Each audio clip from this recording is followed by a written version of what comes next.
96.3 FM, The Source.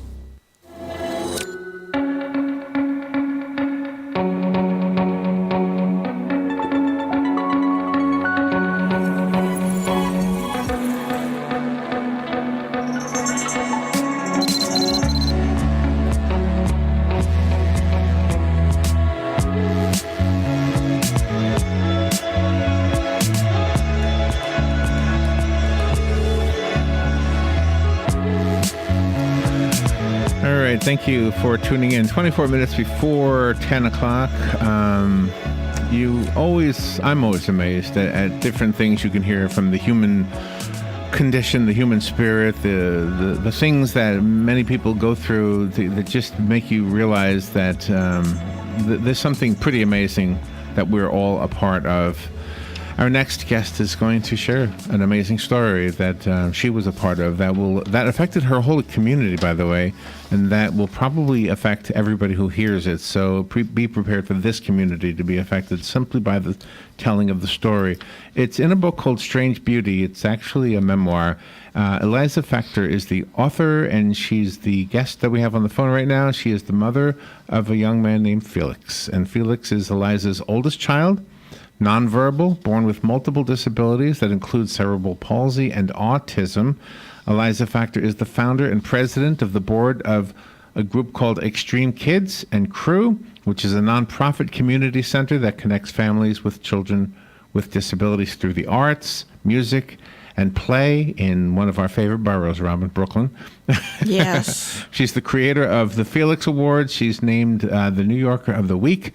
And just goes on and on. So many, and the listing on Amazon has some really great reviews, and it looks like it's really doing well. Strange Beauty. Wait till you hear this story. Eliza, good morning. Thank you for being on the show with us today. Good morning. Thank you so much, Larry. Well, are you in Brooklyn? Are you in Brooklyn? I'm in Brooklyn. Yeah. I'm looking out the window at the brownstones and the guys picking up cans and trying to make a living themselves. Yeah, that's always something. So, tell me about Felix. How old is Felix? Felix is now 15, okay. And he's living in like Shangri-La at the moment. He's in this wonderful residential school up in New Hampshire that has really changed his life. He just learned how to put together the letters that form his name. Oh. Yeah, wow. It's pretty amazing. Seeing as the half of the book was about how how much my understanding of communication grew living with Felix, because he was so nonverbal, but he's actually really getting much more verbal, at least in terms of understanding language, not so much as in terms of expressing it. But so you know what he's writing his own name. I often wonder, and I wonder if this is not part of your message. I often wonder if they are here for us more than we are here for them. Sometimes I think we grow by knowing them. Do you know what I mean? When I say them, I mean autistic children. I have a Down syndrome friend. I've been friends with him since 1972. Yeah. I mean, it's amazing, really, that we think we're helping them, but then you think about it and you realize my relationship with that person is helping me. Yeah. No,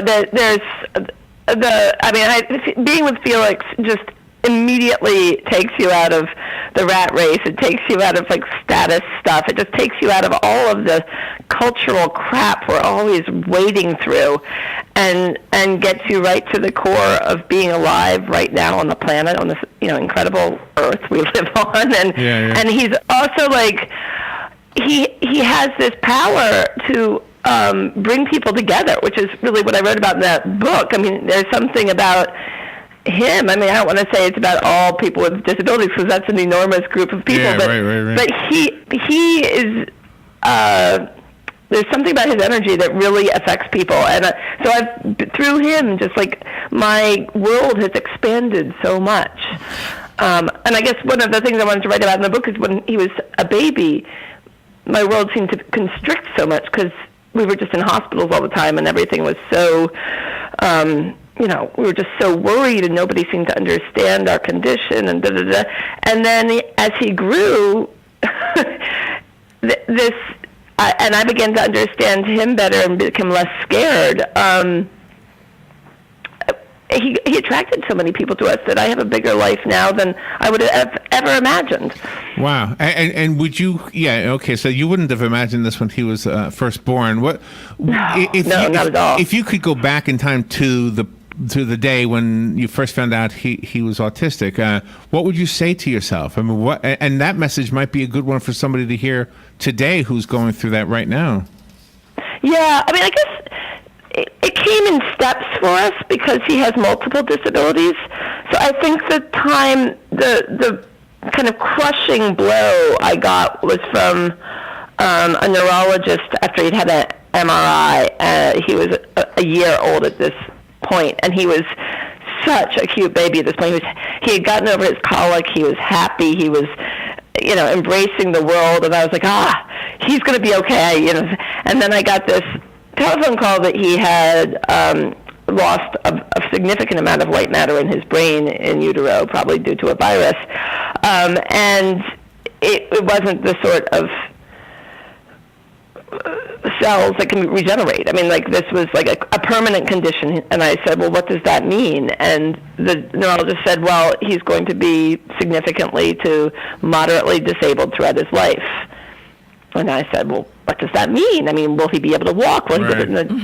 And a neurologist was like, well, we don't know. We just know that given the architecture of his brain, he can't develop, as a normal human being would. And so, so that was devastating, and then I didn't quite believe it because people are always there's false diagnoses, there's false this, there's false that, but it was this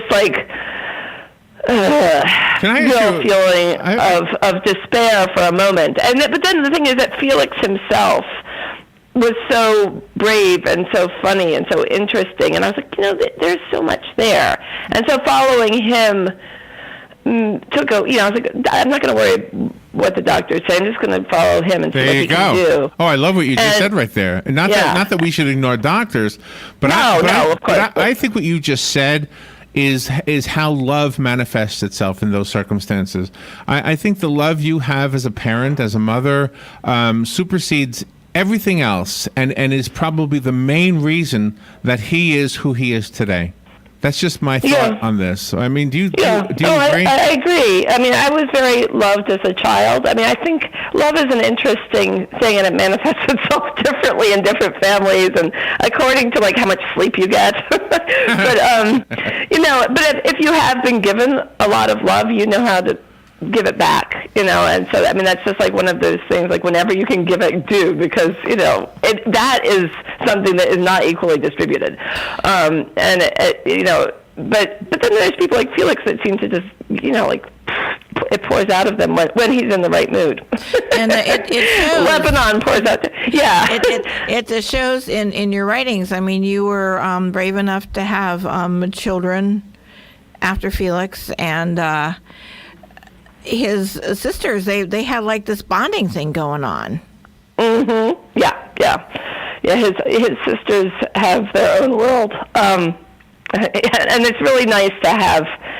It's lovely to have a big family with all different kinds of kids. It gives you have feet in different worlds. Each child you have, it doesn't matter if they're disabled or not, puts you in a different world, and so the more the merrier, I figure. Was there any kind of jealousy sometimes, that maybe because you had to pay attention to Felix more than the other children? Sometimes? Yeah, well, Felix needed so much help that I usually had a babysitter here or a friend or somebody when there were three kids, because it was three kids in diapers, and Felix and the toddler were both they just need so much one-on-one attention. So there was usually someone else to help, and I tried really hard to have maybe the person that did the bath and bedtime stories for the girls, so they would have that experience of it just being me and them. Right.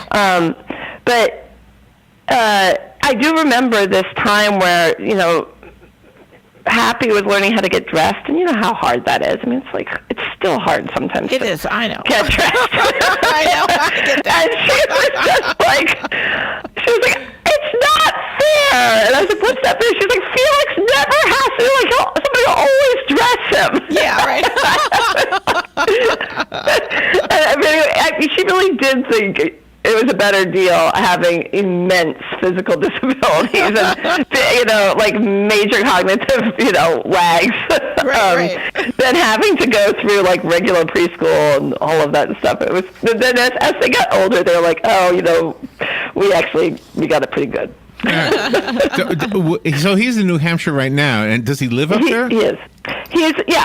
He lives there. He has vacations, and we have him. We have a little house up there, and he spends weekends and summer break and stuff like that, going back and forth. But they just have a better situation for. He's like 140 pounds or 150 pounds at this point, and just getting him dressed like you need two people to move him, and so it helps to have the staff there for some of the major clean. I don't know what's going to happen when he's 21. We're going to have to redo everything. But right now, it's good. You're wonderful. The book is titled Strange Beauty. Eliza Factor is our guest up in Brooklyn, and she's talking to us about her son, Felix, which is who the book is actually about. I guess it's about your relationship with him.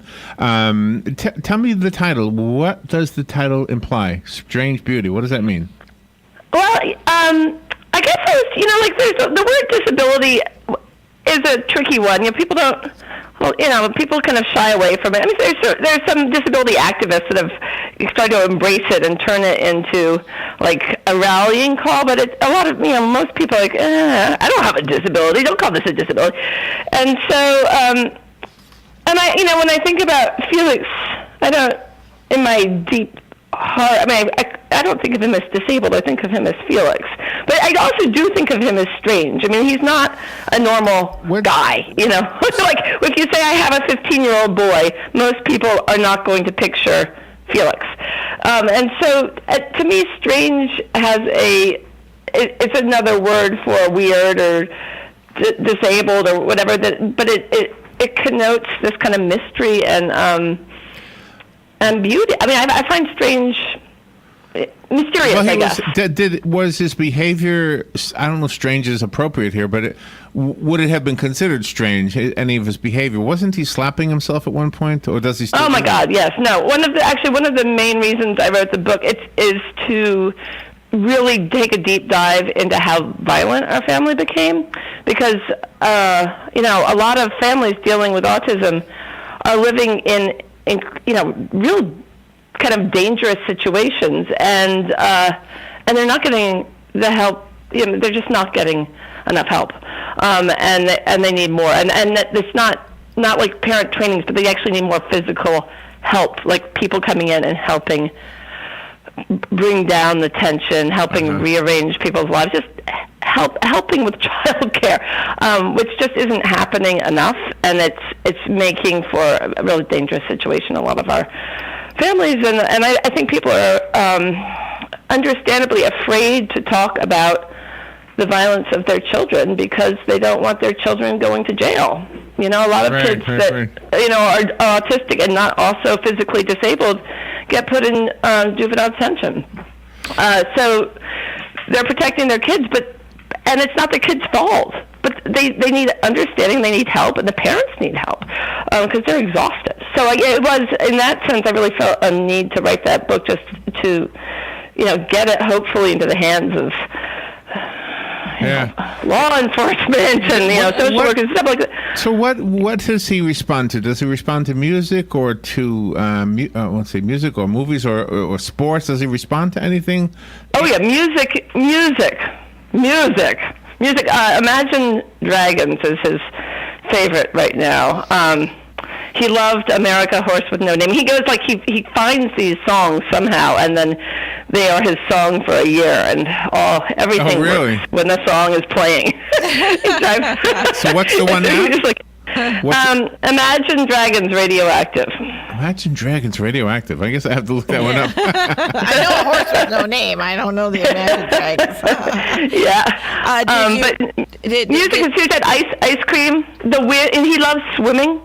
He doesn't like spectator sports, any movie, nothing like that. But real experiential things like like the feel of water, the feel of the wind on his face, the rain, music, anything delicious to eat. Did he ever? Did he ever attend public school before you brought him to school? He went to some schools he's been to a few different schools. None of them were just a plain public school because he had just too much going on. But they were alternative. They were like nonprofit schools that worked with the school system to take kids like him. So when you created Extreme Kids and Crew, that really is a breath of fresh air for the other families that are experiencing this. No, it was. I did it. I did it because I was aware of how little services there were for families. There were certain things I could get Felix into, like a swim program. Right. But it was very expensive, and there's no I was a waitress for 15 years, so I know what it's like to live an ordinary person. Then I married Jason, who is this lawyer, so we had enough money to send him to these fancy swim things. But I was like, this is so unfair. I could have never ever done this if it wasn't that I wasn't married with Jason. And it helped Felix so much, and it helped me so much seeing him happy. And so I wanted to create just some great programming that would be free, so that there was things were a little bit more fair. And then when that started happening, I realized that I actually had been kind of lonely, and I just wanted to meet other families like ours. So it was really? I got so much of my own.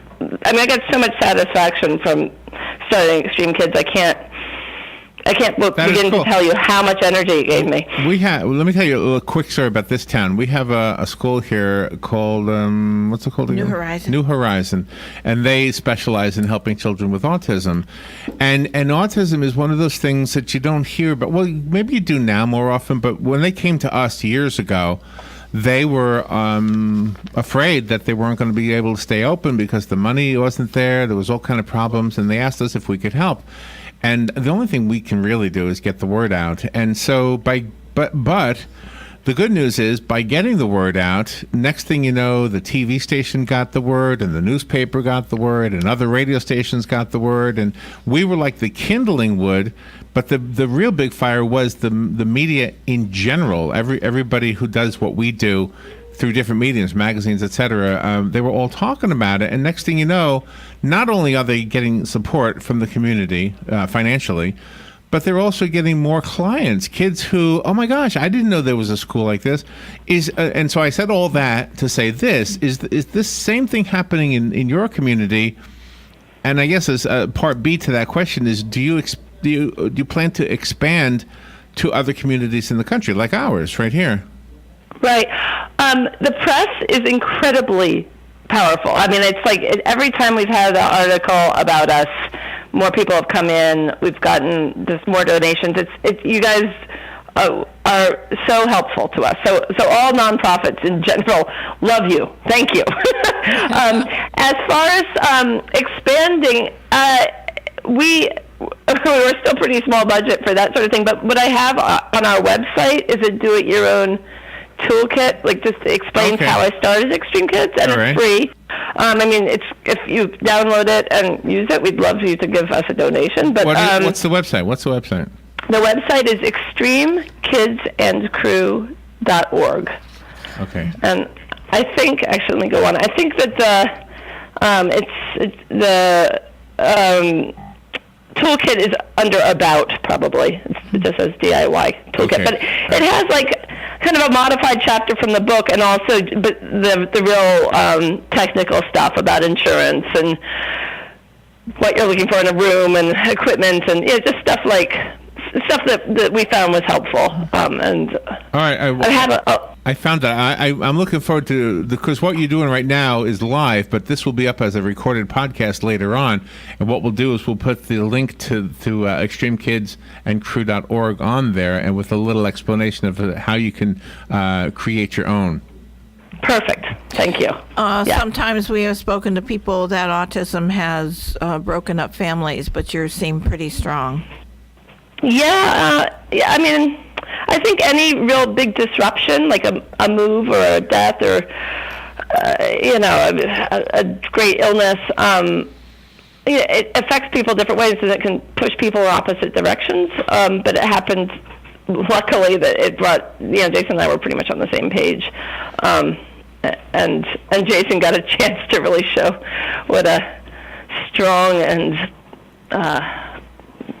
generous partner he is. Well, that's nice. I'm guessing he appreciates that. Let's see. We got a few more minutes left. I want to make sure we give information. The book is available on Amazon. Do you have a website for the book, or is it also on that same website? I have my own website because I have other books. So my website is ElizaFactor.net. .net, okay, ElizaFactor.net. Yeah, so there's stuff about the book there and other books and there's all kinds of stuff there. Okay. Well, you really are very brave to come forward with your story to give hope to other families that are going through this, because like you said in the beginning, you just don't know what to do, and now you've given people a foothold where they can have a wonderful family life. Yeah, I mean, thank you for saying I'm brave. But one of the things that the book tries to explain is how much of that I really just got from the experience of Felix. I was so much shyer before he came along.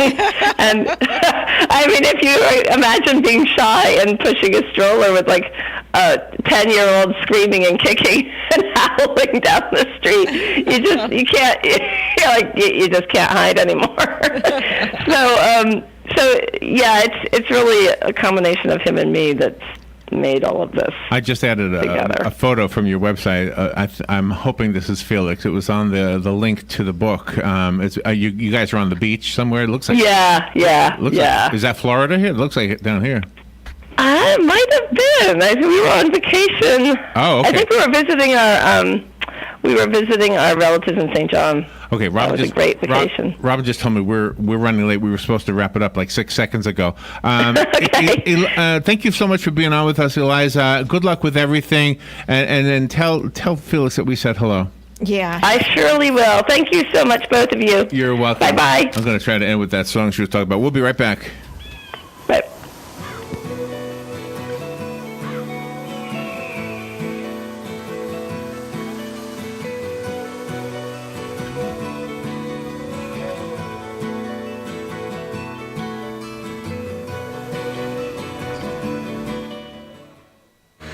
I'm Jennifer McCullough, the Executive Director at Palm Garden of Ocala. May is the most exciting month of the year for us. The week before Mother's Day is Nurses Week, and I would like to shout out a big thank you to all of our nurses who care for our precious residents and guests. They are led by Sharon Baker, our Director of Clinical Services, and Aldo Perez, our nurse practitioner. The week after Mother's Day is National Nursing Home Week. Why not stop in and visit us soon? We are located at the corner of Southwest 27th Avenue and 34th Street.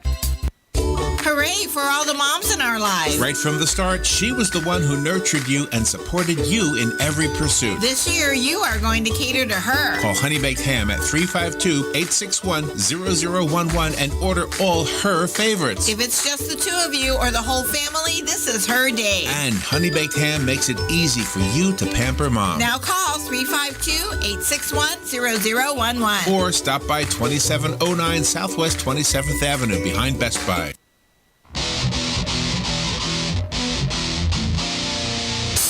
Broadcasting from the Paddock Mall Studios, this is WOCA, Ocala, Gainesville, The Villages, 1370 AM, 96.3 FM, The Source. Fox News Radio. I'm Lillian Wu. The president making a push for his pick to lead the CIA just days before Gina Haspel's set to face a Senate Intel Committee over a controversial part of her past. She was involved at the very highest levels at a time when the CIA was apparently engaged in behavior, including waterboarding and other behaviors deemed inappropriate and in violation of some international norms and laws. Fox's Kevin Cork. The president tweeting, in these very dangerous times, we have the most qualified person, a woman who Democrats want out because she's too tough on terror. And a court appearance this morning for the man accused of killing 4 people in a Waffle House in Tennessee. Travis Reinking remains in custody on $2 million bond. Fox's Tanya J. Powers. A customer at the restaurant, James Shaw Jr., is credited with saving lives when he pried the gun from his hand as he was reloading. Fox News, we report, you decide. When you're hiring, you don't want to waste time sorting through dozens of irrelevant resumes. You want an efficient way to get to a short list of qualified candidates. That's why you need Indeed.com. Post a job in minutes. Set up screener questions based on your job requirements. Then zero in on qualified candidates using an intuitive online dashboard. Discover why 3 million businesses use Indeed for hiring. Post a job today at Indeed.com/hire. Search for greatness. Search Indeed. Hey, it's Mario Lopez, and I'm a huge fan of GNC, and you will be too. GNC's Buy Two, Get One Free event is on. From building muscle to finding the best multis, ignite what's inside you with the highest quality supplements. And now, buy 2, get 1 free at GNC. Mix and match protein, pre-workouts, and more. GNC brand products go through up to 150 quality checks so you can crush your goals with science-backed support. Buy 2, get 1 free, and soon, GNC, live well. Ad Council. Broadway's mega hit Mamma Mia is live on stage at Ocala Civic Theater May 17th through June 17th. ABBA favorites like Dancing Queen, Super Trooper, and Mamma Mia are all part of the fun musical about what happens when you surprise your mom by inviting all 3 men who might be your dad to your wedding. On sale now. 352-236-2274 or buy online at OcalaCivicTheater.com.